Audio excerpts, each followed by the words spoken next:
Hey everyone, today I'm bringing you with me to Las Vegas. We're going to look at the themes of the hotels and casinos on the Strip.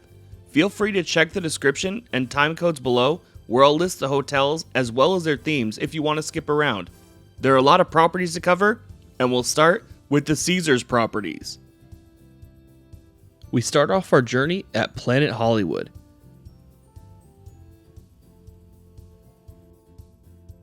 As you walk inside, you are greeted by an eclectic grouping of chandeliers, fixtures, and even this cool bike. The theme here is Hollywood, as the name suggests, but the theme isn't super strong. Planet Hollywood has family-friendly and affordable places to eat and is famous for their Miracle Mile shops.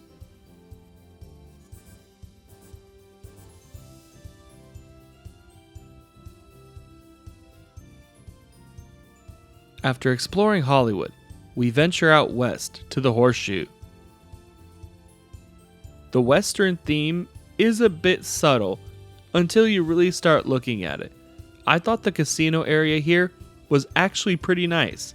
They have an exhibit called the Real Bodies exhibit, which I'm pretty sure is meant to rival the Luxor show. Let me know in the comments which one's better if you've been to both.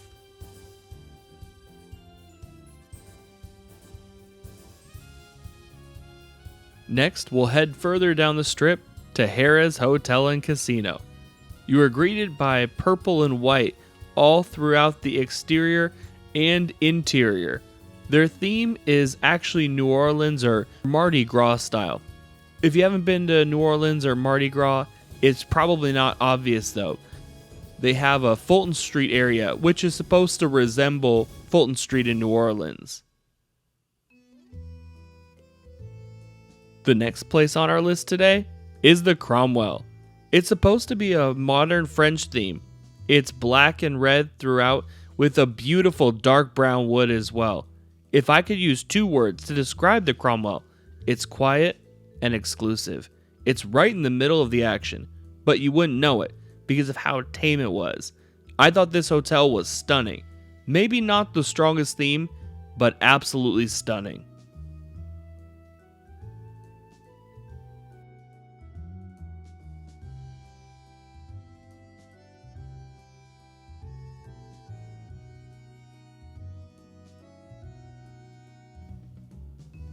The Flamingo. Now, shocker here, guys. This hotel is flamingo themed. There are flamingos on the ceiling, floors, walls, inside, outside too. The colors pink and white are all over this place. While it's not my favorite theme overall, this hotel does have a redeeming quality to me. The Promenade. The Promenade is a beautiful spot with shops and restaurants that you can enjoy with your family, whether in the day or nighttime.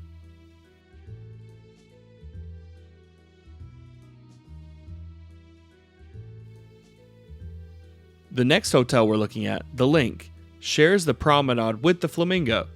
It's one of the newer hotels on the Strip, but I'm going to be straight with you.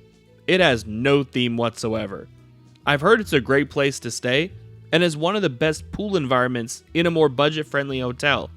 Don't skip Guy Fieri's restaurant here. I've eaten here, and it's a good value for the Strip.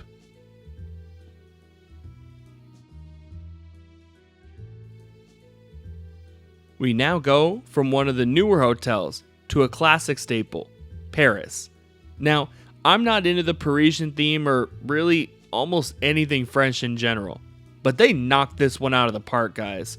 As you enter the hotel, you're greeted in the casino with tremendous views. The Eiffel Tower pokes through the blue skies, and they even have French writing on all the signs.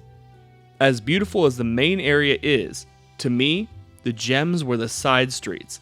The architecture and finishes were some of the best on the Strip.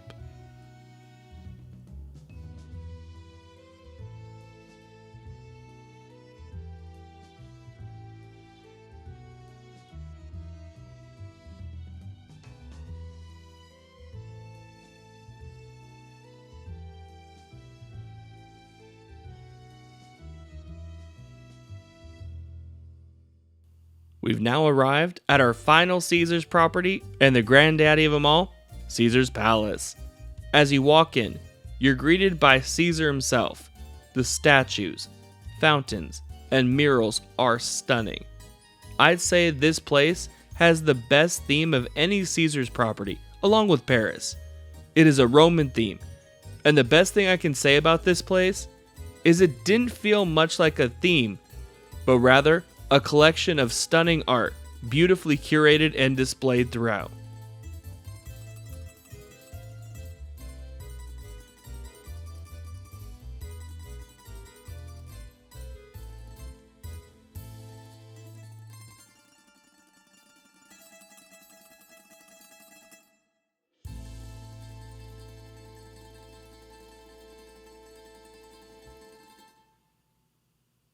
We are now looking at the non-MGM or Caesars properties that are on the Strip. If you're entering Vegas from the airport, the Tropicana will be one of the first hotels you drive past. The theme here is a Cuban or Miami-style theme. There is red, gold, and white throughout the hotel. The casino isn't as big as the likes of Caesars, but it's not a bad spot. The famous Laugh Factory is here too, so it's a great place to catch a show.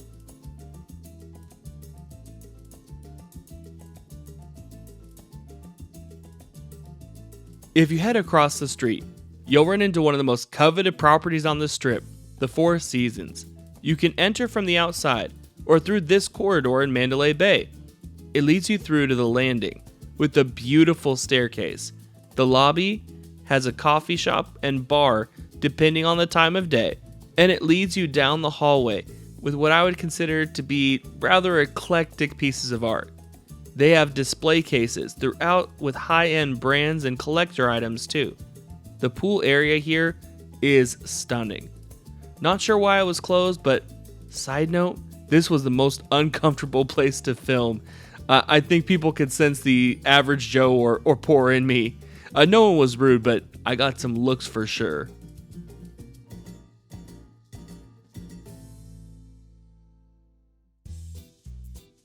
We're going to head down to the north end of the Strip now, to the Palazzo. This Italian-themed hotel was actually one of the most pleasant surprises on the Strip. It was really beautiful. There were some awesome boutique shops, but many of the restaurants were closed when I walked through. Random thing to pay attention here too, this hotel had some of the best ceiling finishes for sure. The architecture here was really nice, and the vibe was immaculate.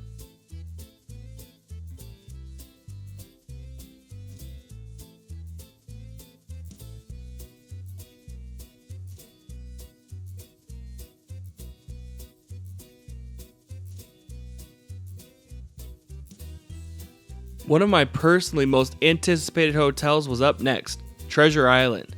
I listened to the audiobook with my sister growing up, shout out to her. We really loved the story. Like many other establishments, a lot of the games were treasure themed, but honestly, I was a bit disappointed here. I was expecting to see more from the theme. There were more nautical references than pirates or treasure, anything like that. I heard the famous pirate show they used to have is gone now. I don't know if that's temporary or permanent though.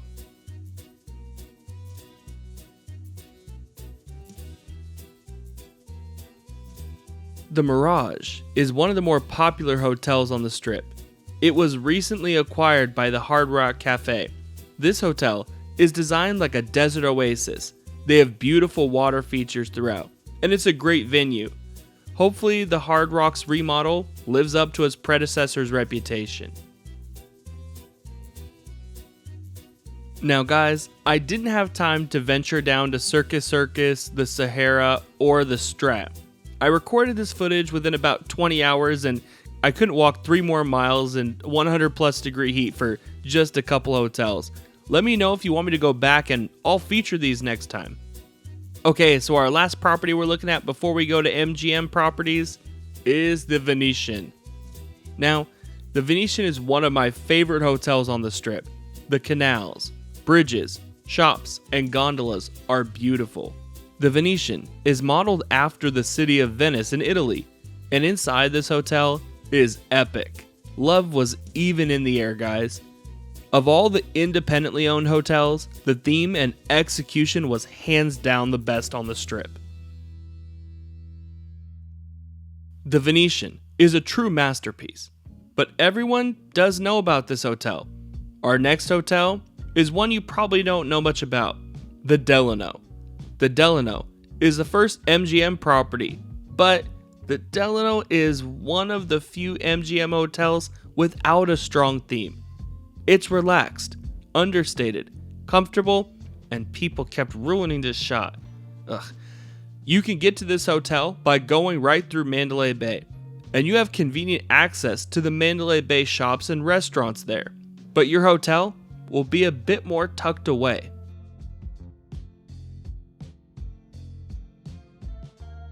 We're going to go from the Delano to Mandalay Bay. Mandalay Bay is attached to 3 hotels, and it can feel segmented here. Some areas encapsulate the South Pacific vibe. Others feel beachy and very coastal. The casino here is also quite sizable, and they have venues for live music that are relaxing. And they also have a great sports book here too. Mandalay Bay is really one of the more versatile hotels in all of Vegas.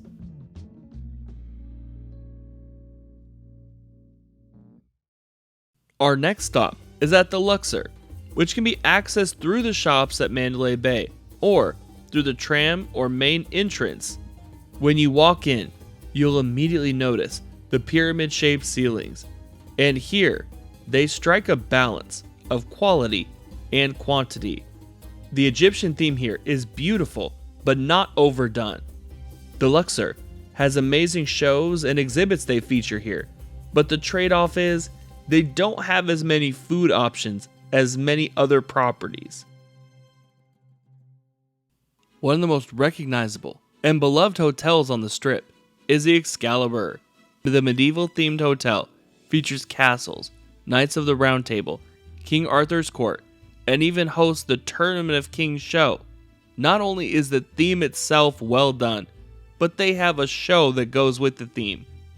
One of the favorite attractions here is Dick's Last Resort. It's a restaurant where they literally roast you the entire time. I've never been, but it sounds like a great place to work. Maybe some of you in the comment section should try that. As you are set to check out here, say goodbye to your new friends, and we're moving to New York, New York. As you enter the floor, you'll be greeted by what's basically just a food court. Once you go down to the main floor, this place is pretty epic.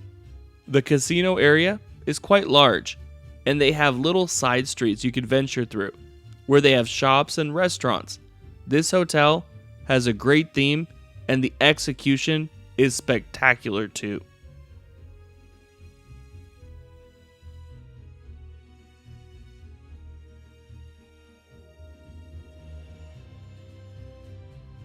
Now, from New York, New York, we're going to head across the street to the MGM Grand. You can conveniently get there by going over the Sky Bridge. When you enter, you see the Art Deco or Frenchish theme. As you go into the casino, there is basically no sign of any theme, but they did have several intriguing restaurants and bars here. I really like the color scheme of the Whiskey Down bar. It just looked really nice. It was closed when I was there, otherwise I would have checked it out. As you come out to the other side where you check in, the theme here is Hollywood or MGM as well, actually. And you can see the famous MGM lion too. We are now going to one of the most underrated hotels on the entire Strip, Park MGM. The most popular thing in this hotel is the Italy food court. They have several stations where you can get pasta, pizza, pastries, drinks, desserts, and more. It's really quite extensive and has a great environment. They have the first smoke-free casino in all of Las Vegas, which is why it's the only place I would gamble here. They have a couple lounges and clubs, but it's really a calm atmosphere. The theme is supposed to be actually nature or Central Park. And if it gives you any context, it is located directly next to New York, New York. Hence the Central Park theme. The Aria can be accessed multiple ways, like the bridge from the Cosmo, which takes you to the shops at Aria. They have a beautiful environment, a very sophisticated decor, and some of the highest end stores on the Vegas Strip. You can also enter the Aria through the tram or front desk area. You come into the front desk area with beautiful foliage and some balls. I don't know, they just look like they're big. Never mind. While the Aria is a beautiful property, there is not a significant theme here. If you stay here, it's likely for the shops, scenery, and location.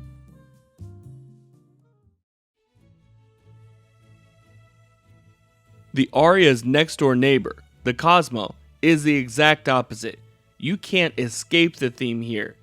Its over-the-top glamorous Hollywood environment is everywhere. Planet Hollywood has an eclectic, understated Hollywood theme, and this one is much better executed. Planet Hollywood is more family-friendly, and the Cosmo is more adult-oriented.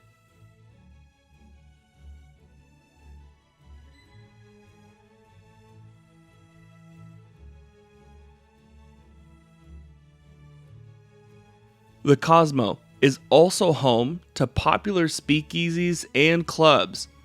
So again, it's a much more adult-friendly environment.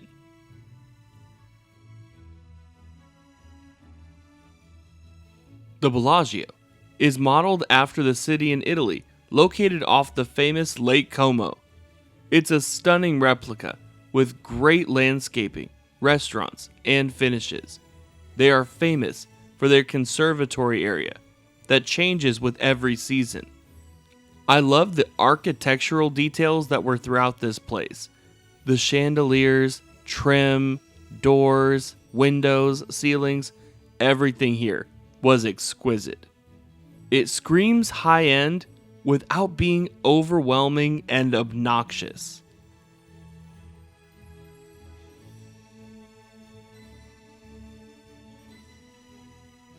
Well guys, we made it to the end of our list today. Let me know which of the hotels you guys like the best. Leave your best tips below for anyone who has questions. This video took a lot of effort to make, so if you can, like it, share it with somebody who might enjoy it, subscribe to the channel for more content like this. I'd really appreciate it. Thank you so much for watching, and take care.